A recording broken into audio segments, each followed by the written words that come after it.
नमस्कार विद्यार्थियों, कैसे हो आप सभी लोग। मुझे उम्मीद है कि आप सभी बहुत ही अच्छे होंगे। जय हिंद, वंदे मातरम। दीपक लक्ष्य एजुकेशनल चैनल के ऊपर आप सभी का पुनः हार्दिक स्वागत, वंदन और अभिनंदन है। प्यारे विद्यार्थियों, हम जो है आप सभी के बीच में लेकर उपस्थित हुए हैं आपके हिंदी साहित्य की भारतवर्ष की समस्त परीक्षाओं में पूछी जाने वाली अनिवार्य संस्कृत, जहां से कई सारे प्रश्न आपकी परीक्षा में लगातार पूछे जाते हैं और ऐसे प्रश्नों को लेकर आए हैं जो विभिन्न परीक्षाओं में पूछे गए हैं और आपके लिए भी लाभदायक सिद्ध होंगे। तो चलिए हम लोग शुरुआत करेंगे। उसके पहले आप सभी लोग एक बार कक्षा को लाइक कमेंट कर शेयर कर दीजिए और सेशन को पूरा वॉच करिएगा। पहला प्रश्न आपके सामने है, क्या है? राज्ञा शब्द रूप में कौन सी विभक्ति है? तृतीया, चतुर्थी, पंचमी, षष्ठी। क्या होगा विद्यार्थियों? इसका उत्तर आप सभी लोगों को फटाफट से बताना है। राज्ञा शब्द रूप में कौन सी विभक्ति होगी?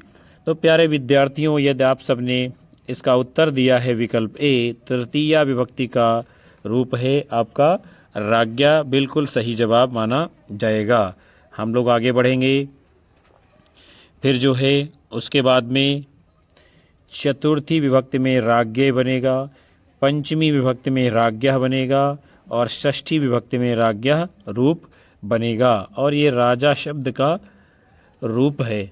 फिर आप सभी का अगला क्वेश्चन है, अस्मद शब्द के पंचमी विभक्ति में दिए हुए रूपों में से गलत कौन सा है? मत, अवाभ्याम, अस्मत्, असमभ्यम। तो अस्मद शब्द के पंचमी विभक्ति के जो दिए गए रूपों में गलत है, आपका उत्तर होगा विकल्प डी, असमभ्यम। बाकी मत, अवाभ्याम, अस्मत् ये जो है पंचमी विभक्ति में आपका रूप होता है। फिर अगला क्वेश्चन है, आत्मन शब्द के चतुर्थी बहुवचन का रूप है? आत्मनः, आत्मभ्यः, आत्मने, आत्मनि।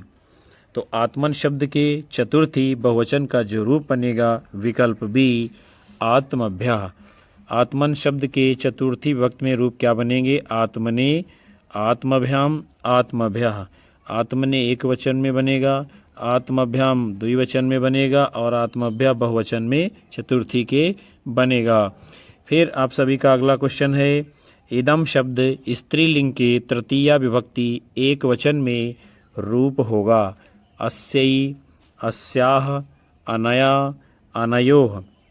तो इदम शब्द यानी कि स्त्रीलिंग के तृतीया विभक्ति के एक वचन में जो आपका रूप बनेगा, उत्तर होगा विकल्प सी, अनया।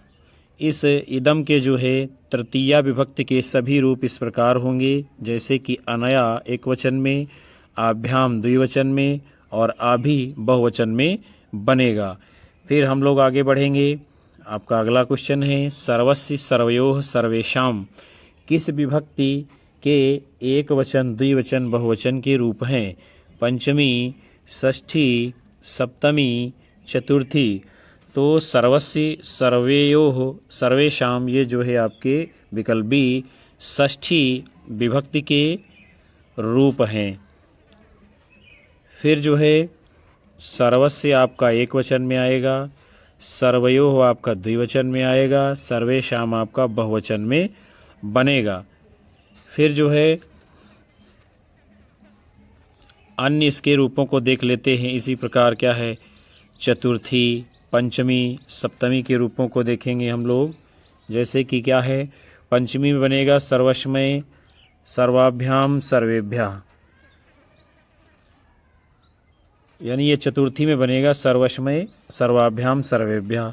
पंचमी में क्या बनेगा? सर्वस्मात्, सर्वाभ्याम, सर्वेभ्यः। और षष्ठी में, सप्तमी में आपका बनेगा सर्वस्मिन्, सर्वयोः, सर्वेषु। हम लोग आगे बढ़ेंगे विद्यार्थियों। आपका अगला क्वेश्चन है, हरि शब्द का सप्तमी बहुवचन रूप है?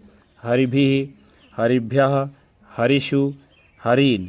तो हरि शब्द का सप्तमी बहुवचन का रूप क्या बनेगा? विकल्प सी, हरिषु। और सप्तमी विभक्ति के सभी वचनों के रूप किस प्रकार चलेंगे? हरो, हर्योः, हरिषु। हरो आपका एक वचन है, हर्योः आपका द्विवचन है, हरिषु आपका बहुवचन है। फिर आप सभी का अगला क्वेश्चन है विद्यार्थियों, अस्मदमय शब्द का तृतीय बहुवचन रूप है। अस्मान, वयम, अस्मत्, अस्माभि। तो अस्मद यानी कि मैं शब्द का तृतीय बहुवचन का रूप क्या बनेगा? विकल्प सी, विकल्प डी आपका उत्तर होगा, अस्माभि। आगे बढ़ते हैं हम लोग। फिर आपका अगला क्वेश्चन है, हरिणा, हरिभ्याम, हरिभिः किस विभक्ति के एक वचन, द्विवचन, बहुवचन के रूप हैं? पंचमी, चतुर्थी, तृतीया, सप्तमी। तो हरिणा, हरिभ्याम, हरिभिः ये जो है विकल्प सी तृतीया के सभी रूप हैं। हरि शब्द के चतुर्थी, पंचमी एवं सप्तमी विभक्ति के तीनों वचनों के रूप को हम लोग देखेंगे, चतुर्थी, पंचमी और सप्तमी के। चतुर्थी में बनेगा हरे, हरिभ्याम, हरिभ्यः। पंचमी में बनेगा हरेः, हरिभ्याम, हरिभ्यः। और सप्तमी में बनेगा हरौ, हर्योः, हरिषु। फिर हम लोग आगे बढ़ चलते हैं विद्यार्थियों। आपका अगला क्वेश्चन है, नामन शब्द की चतुर्थी विभक्ति एक वचन, द्विवचन, बहुवचन के रूप होंगे। नामना, नामभ्याम, नामभिः, नामनः, नामभ्याम, नामभिः, नामनः, नामनोः, नामनन्, नामने, नामभ्याम, नामभ्यः। तो नामन शब्द के चतुर्थी विभक्ति के एक वचन, द्विवचन, बहुवचन में जो रूप बनेंगे आपका उत्तर होगा विकल्प डी, नामने, नामभ्याम, नामभ्यः। फिर हम लोग आगे बढ़ चलते हैं, यानी कि नामन शब्द ये क्या है, किस प्रकार का है? तो ये है नपुंसक लिंग। कैसा है? नपुंसक लिंग में आएगा। इसके रूप किस प्रकार चलेंगे? प्रथमा में नाम, नामनी, नामानि। द्वितीया में नाम, नामनी, नामानि। तृतीया में नामना, नामभ्याम, नामभिः। चतुर्थी में नामने, नामभ्याम, नामभ्यः। पंचमी में नामनः, नामभ्याम, नामभ्यः। षष्ठी में नामनः, नामनोः, नामनाम। सप्तमी में नामनि, नामनोः, नामसु। और संबोधन में हे नाम, हे नामनी, हे नामानि रूप बनेगा। आगे बढ़ते हैं विद्यार्थियों। उसके बाद आपका अगला क्वेश्चन है, गुरोह शब्द यानी गुरोह, गुरु शब्द के किस विभक्ति का रूप है? पंचमी, तृतीया, द्वितीया, चतुर्थी। तो गुरोह गुरु शब्द के किसका पंचमी विभक्ति का रूप है। उसके बाद आगे बढ़ते हैं हम लोग। गुरु यानी गुरु उकारांत पुल्लिंग के जो है रूप को हम लोग देखेंगे किस प्रकार से ये चलते हैं। प्रथमा में बनेगा गुरु, गुरु, गुरवः। द्वितीया में बनेगा गुरुम, गुरु, गुरून्।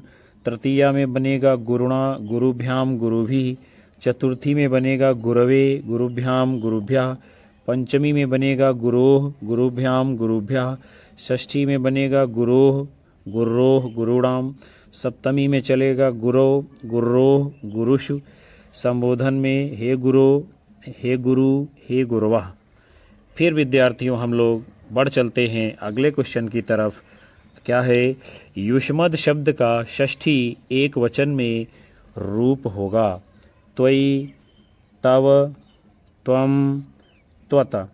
तो युष्मद शब्द का षष्ठी एक वचन का रूप क्या बनेगा? विकल्प बी, तव। फिर हम लोग आगे बढ़ते हैं, युष्मद शब्द के रूपों को देखते हैं। युष्मद माने होता है तू। क्या होता है? तू।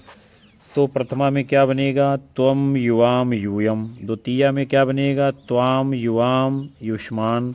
तृतीया में क्या बनेगा? त्वया, युवाभ्याम, युष्माभिः। चतुर्थी में क्या बनेगा? तुभ्यम, युवाभ्याम, युष्मभ्यम। पंचमी में बनेगा त्वत, युवाभ्याम, युष्मत्। षष्ठी में बनेगा तव, युवयोः, युष्माकम्। और सप्तमी में बनेगा त्वयि, युवयोः, युष्माशु। फिर विद्यार्थियों हम सभी लोग बढ़ेंगे अगले क्वेश्चन की ओर। आपका अगला प्रश्न है, आत्मन शब्द का चतुर्थी विभक्ति द्विवचन में रूप होगा। आत्मभ्याम, आत्माभ्याम, आत्मानम, आत्मनोः। तो आत्मन शब्द का चतुर्थी विभक्ति द्विवचन में जो रूप बनेगा विकल्प ए आत्मभ्याम। फिर हम लोग आगे देखते हैं, अगला आपका क्वेश्चन है, युष्मद् शब्द का तृतीया में एक वचन का रूप होगा। त्वम, त्वाम, त्वया, त्वत्। तो युष्मद् शब्द का तृतीया के एक वचन में रूप क्या होगा? विकल्प सी त्वया। फिर हम लोग आगे बढ़ते हैं, प्रथमा विभक्ति एक वचन में युष्मद् का रूप क्या बनेगा? त्वम। फिर द्वितीया विभक्ति एक वचन में क्या बनेगा? त्वाम। पंचमी विभक्ति जो है एक वचन में क्या बनेगा? त्वत्। इसके बाद विद्यार्थियों हम लोग बढ़ेंगे अगले क्वेश्चन की ओर। क्या है? हरि शब्द का चतुर्थी एक वचन का सही रूप है। हरे, हरेः, हरि, हरयोः। तो हरि शब्द के चतुर्थी एक वचन का रूप क्या बनेगा? विकल्प ए हरये। तत्पश्चात जो है हम सभी लोग हरि शब्द के समस्त रूपों को देखेंगे। हरि शब्द एक ऐसा है, इकारांत है और पुल्लिंग है। तो प्रथमा में क्या बनेगा? हरि, हरि, हरयः। द्वितीया में क्या बनेगा? हरिम, हरि, हरीन। तृतीया में क्या बनेगा? हरिणा, हरिभ्याम, हरिभिः। चतुर्थी में क्या बनेगा? हरे, हरिभ्याम, हरिभ्यः। पंचमी में क्या बनेगा? हरे, हरिभ्याम, हरिभ्यः। षष्ठी में क्या बनेगा? हरे, हर्योः, हरिणाम। सप्तमी में क्या बनेगा? हरो, हर्योः, हरिषु। और संबोधन में क्या बनेगा? हे हरि, हे हरे, हे हरि, हे हरयः। फिर विद्यार्थियों हम लोग आगे बढ़ेंगे। आपका अगला क्वेश्चन है, इनमें से किस शब्द में सप्तमी विभक्ति एक वचन है? जगते, नामना, सरिति, हरेः। तो इनमें से सप्तमी विभक्ति एक वचन किस में है? आपके सरित शब्द में। जगते ये चतुर्थी विभक्ति का है, नामना ये तृतीया विभक्ति का है, सरित ये सप्तमी विभक्ति का है और हरेः ये पंचमी और षष्ठी विभक्ति का रूप है। उसके बाद आपका अगला क्वेश्चन है, राम शब्द का तृतीया द्विवचन रूप है। रामाभ्याम, रामान, रामैः, रामेभ्यः। तो राम शब्द का तृतीया द्विवचन का रूप क्या है? विकल्प ए रामाभ्याम। तृतीया विभक्ति के एक वचन एवं बहुवचन में क्रमशः रामेण और रामैः बनेंगे। रामान रूप द्वितीया विभक्ति के बहुवचन में आएगा और रामेभ्यः चतुर्थी विभक्ति के बहुवचन में बनेगा। फिर हम लोग आगे बढ़ते हैं विद्यार्थियों। उसके बाद में हम सभी लोग धातु रूप के प्रश्नों को देखने वाले हैं। क्या है? पा धातु लट लकार उत्तम पुरुष बहुवचन का रूप है। पिबन्ति, पिबथ, पिबथः, पिबामः। तो पा धातु लट लकार उत्तम पुरुष बहुवचन का जो रूप बनेगा आपका सही उत्तर होगा विकल्प डी पिबामः। आगे बढ़ते हैं हम लोग। पा धातु लट लकार वर्तमान काल, इसके जो है सभी रूपों को हम लोग देखेंगे। क्या है? प्रथम पुरुष में क्या बनेगा? पिबति, पिबतः, पिबन्ति। मध्यम पुरुष में क्या बनेगा? पिबसि, पिबथः, पिबथ। उत्तम पुरुष में क्या बनेगा? पिबामि, पिबावः, पिबामः। फिर विद्यार्थियों हम लोग आगे बढ़ चलते हैं। अगला आपका क्वेश्चन है, लकार और उसके कालवाचक अर्थ का कौन सा युग्म सही नहीं है? तो लट लकार वर्तमान काल सही है, लिट लकार भविष्य काल सही है, लंग लकार भूतकाल सही है और जो गलत है आपका विकल्प ए लोट लकार आज्ञार्थक। यानी लोट लकार आज्ञार्थक होता है और इसमें संभाव्य काल दिया है, इसी कारण क्या है आपका यह सही नहीं है। फिर हम लोग आगे बढ़ेंगे। यहाँ पर लकारों के और उनके काल दिए गए हैं। जैसे अभी आपको ऊपर बताया हमने, लट लकार वर्तमान काल, लंग लकार भूतकाल, लिट लकार भविष्यकाल, लोट लकार आज्ञा या प्रार्थना के लिए आता है और विधलिंग चाहिए के अर्थ में। फिर हम लोग आगे बढ़ेंगे। आपका अगला क्वेश्चन है, रामः रावणम ममार में कौन सा लकार है? लिट लकार, लंग लकार, लिट लकार, लट लकार। तो रामः रावणम ममार में कौन सा लकार है? विकल्प ए लिट लकार। लिट लकार का प्रयोग अति प्राचीन भूतकाल, कहाँ पे? अति प्राचीन भूतकाल, पराभूतकाल, पर्वोच्च भूतकाल के लिए होता है। किसका प्रयोग? लिट लकार का। वैसे सामान्य भूतकाल के लिए लंग लकार का प्रयोग किया जाता है। फिर आप सभी का अगला क्वेश्चन है, गम धातु का विधिलिंग प्रथम पुरुष एक वचन में सही रूप है। गच्छेत, गच्छेत, गच्छतु, गच्छेताम। तो गम धातु विधिलिंग प्रथम पुरुष एक वचन में क्या बनेगा? विकल्प बी, गच्छेत। आगे बढ़ते हैं हम लोग, गम धातु के सभी रूपों को देख लेते हैं। यहाँ पर क्या है? प्रथम पुरुष में बनेगा गच्छेत, गच्छेताम, गच्छेयुः। मध्यम पुरुष में बनेगा गच्छेह, गच्छेतम, गच्छेत। उत्तम पुरुष में बनेगा गच्छेयम, गच्छेयु, गच्छेम। फिर हम सभी लोग अगले क्वेश्चन को देखेंगे। अकरोह रूप इनमें से है, यानी क्या है? क्री धातु लोट लकार प्रथम पुरुष एक वचन, क्री धातु लंग लकार मध्यम पुरुष एक वचन, क्री धातु लट लकार प्रथम पुरुष बहुवचन, क्री धातु लिट लकार उत्तम पुरुष द्विवचन। तो जो अकरोह रूप है विद्यार्थियों, ये आपका क्या है? विकल्प बी, क्री धातु है, लंग लकार मध्यम पुरुष एक वचन का रूप है। फिर हम सभी लोग आगे देखते हैं। अकरोह क्री धातु लंग लकार अनद्यतन भूत के मध्यम पुरुष एक वचन का रूप है। क्री धातु के मध्यम पुरुष के एक वचन, द्विवचन, बहुवचन में क्रमशः क्या रूप बनेंगे? यानी एक वचन में अकरोह बनेगा, द्विवचन में अकुरतम बनेगा और बहुवचन में अकरुत रूप बनेगा। फिर विद्यार्थियों आगे बढ़ेंगे हम लोग, अगले क्वेश्चन को देखते हैं। सूची 1 का मिलान सूची 2 से करना है। चलिए देखते हैं कौन सा इसमें सही है। तो क्या है विद्यार्थियों? लट लकार किस में आता है? अभी आपको जो है बताया भी गया था। तो लट लकार आता है आपका किस में आएगा? लोट लकार किस में आएगा? लंग लकार किस में आएगा? लिट लकार किस में आएगा?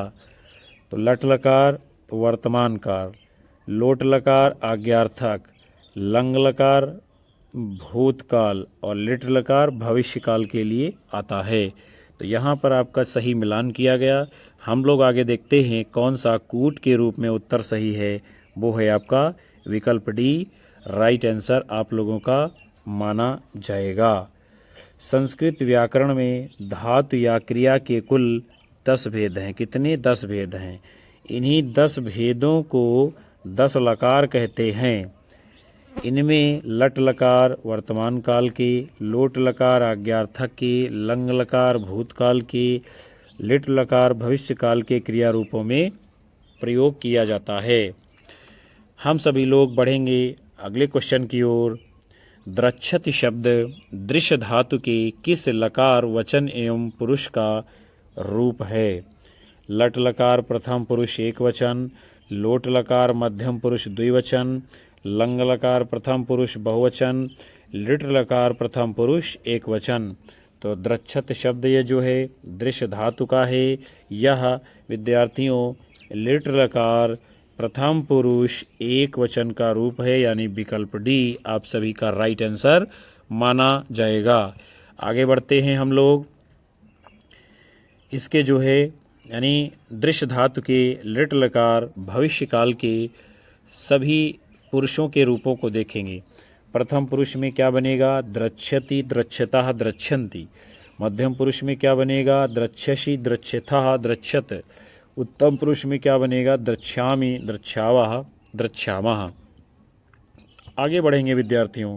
फिर आपका अगला क्वेश्चन है, स्था धातु का विधिलिंग लकार प्रथम पुरुष बहुवचन क्या बनेगा? तिष्ठेयुः, तिष्ठाओ, तिष्ठत, तिष्ठेत। तो स्था धातु का विधिलिंग के प्रथम पुरुष बहुवचन में जो रूप बनेगा विकल्प ए आपका उत्तर होगा, तिष्ठेयुः।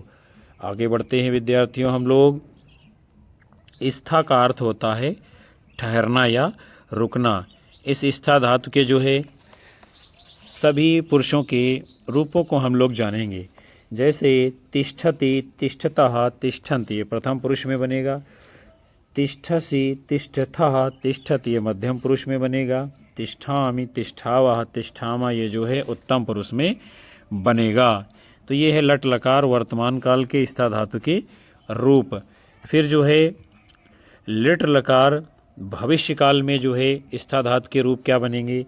स्थास्यति, स्थास्यतः, स्थास्यन्ति, स्थास्यसि, स्थास्यथः, स्थास्यथ, स्थास्यामि, स्थास्यावः, स्थास्यामः। उसके बाद में स्था धातु के ही विधिलिंग चाहिए के अर्थ को हम लोग देखेंगे। क्या बनेगा इसमें? तो प्रथम पुरुष में विद्यार्थियों बनेगा आपका तिष्ठेत, तिष्ठेताम, तिष्ठेयुः। मध्यम पुरुष में बनेगा तिष्ठेः, तिष्ठेतम, तिष्ठेत।